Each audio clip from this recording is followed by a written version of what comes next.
Hi everybody, welcome to Caketastic Cakes. It's Jen and I'm going to show you how to make gum paste ballet slippers. Alright, this is my version of how to make ballet slippers. You can find templates online and everything, but that little cutout, I just freehanded it, made it look like a footprint without it being like a truly left or right-sided footprint, just make a nice little footprint. And whatever size you need, that's the size you cut out. And that's going to be the sole of the slipper, alright? So you roll out your pink, pretty good thickness, not too thick, but not too thin either, because you want it to support the weight. And you cut out 2 soles for your slippers, and I put them on paper towels and just kind of set them aside. Now you're going to take your pink once again and roll it out once again, but you're going to make it thinner this time. It's actually rather thin on the thin side this time. And we're going to do the outside of the slipper. I'm using the same sole template from before, and I'm going about an inch around these sides and like 2 or 3 inches in the front, and then trace the slipper sole in the center again, okay? And then peel it away. I made a cut in the back just to make it easier to handle. I'm straightening out the thicknesses on the side because the sole template is a little wavy. So I'm just making it all nice and straight. And then you're going to lay it over top of the sole that you have there.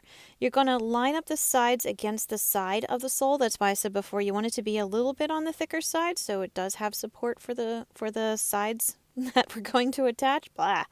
Anyway, you're going to put a little bit of water all around the edge of your sole and then just start gently rubbing the edges in until they line up and kind of stand up, as you can see here.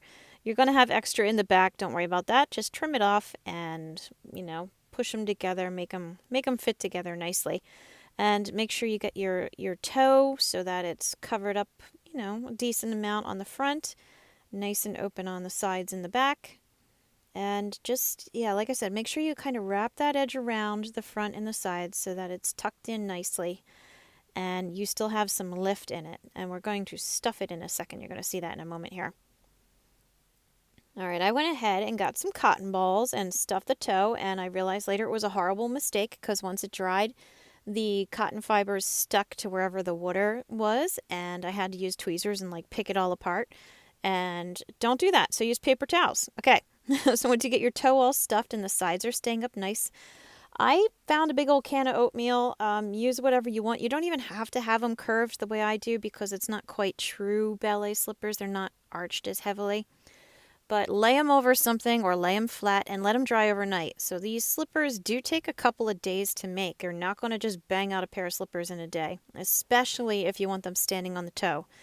All right, so this is just the same thing again. We have our other sole we got to do now. So we cut out the template, about an inch around, except in the front, couple inches there. We get our sole, put some water around the edges. And once you get it all lined up nice and neat, lay it over top. And then just start matching up that seam there. So turn it onto its side. Go nice and gentle against the side of the slipper so the top fabric folds around and lays down nice. And you can see how smooth and pretty it is. It really is a nice little topper that we're making here. Okay, and just the same as before. Nice and smooth. Round it off. Bring the end together. Trim off the extra if you need to. Whatever you got to do, go ahead and do it. Make it work. And so I'm using pink. You can use any color you want. You could use more of an actual flesh color like true ballet slippers. I said before too. This is just my version. You can make more realistic if you want. There are templates out there. I freehanded it. Okay, but anyway, back to our slippers. They sat overnight and hardened. You can see I laid them over that can and they dried in a curve. I'm using just a wad of pink, put some water on it, press the lollipop stick into it, add more water to it. And this is super important, guys. Carefully, gently press the gum paste against the back of the slipper. If you go too hard, you will bust right through the back of your slipper and you can't hide it. You will have to throw it away and start over. This is experience talking here. Don't do it. Nice and gentle. Seriously, nice and gentle. Like a baby. Nice and gentle. Don't break your slippers doing this part. Now, once you get those backs on, you're going to put them aside and forget them about them until tomorrow. So when I said this takes days to make, I was serious.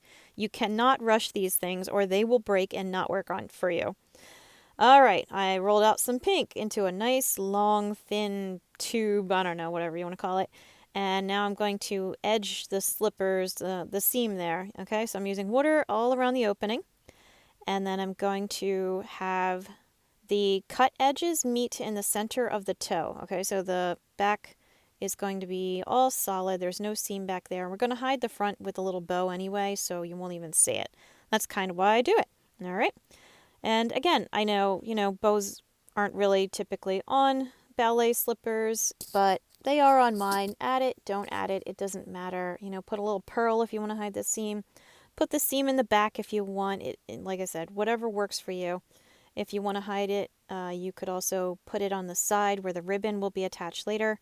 You'll see that pretty soon. So there's ways to work around it if you don't want to do the little decoration on the front. And keep it, again, more realistic. Mine is just very sweet. All right, same thing with the other one. Roll out your nice long piece.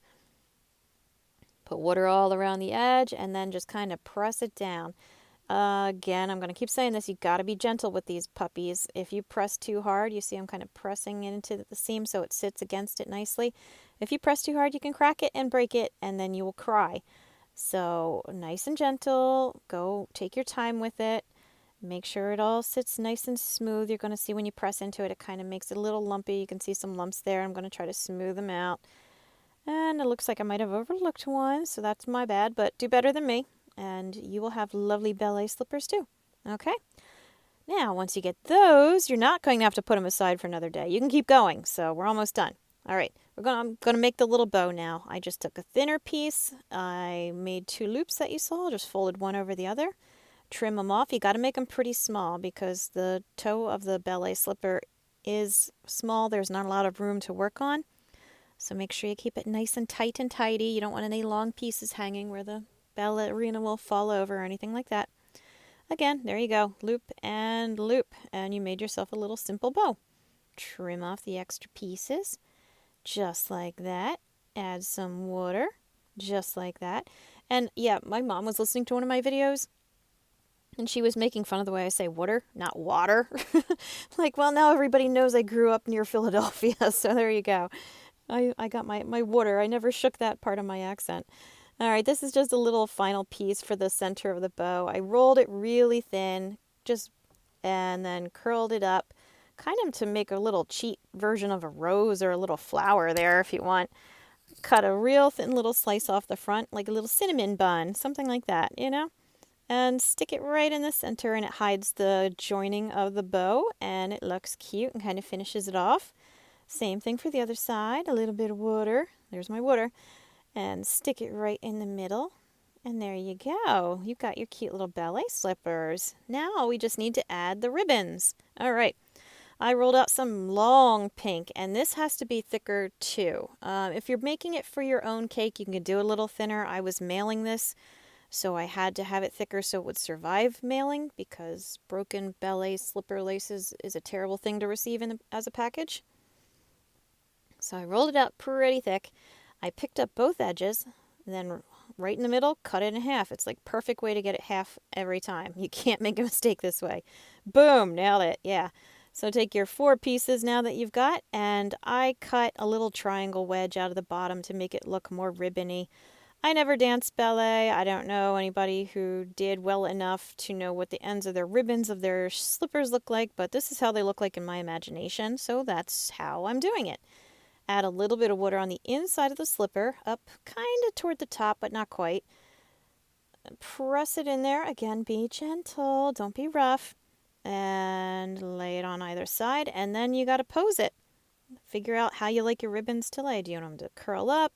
Do you want them to just fall over? Do you want them to cover any blemish that you might have on the slipper, which I have done before?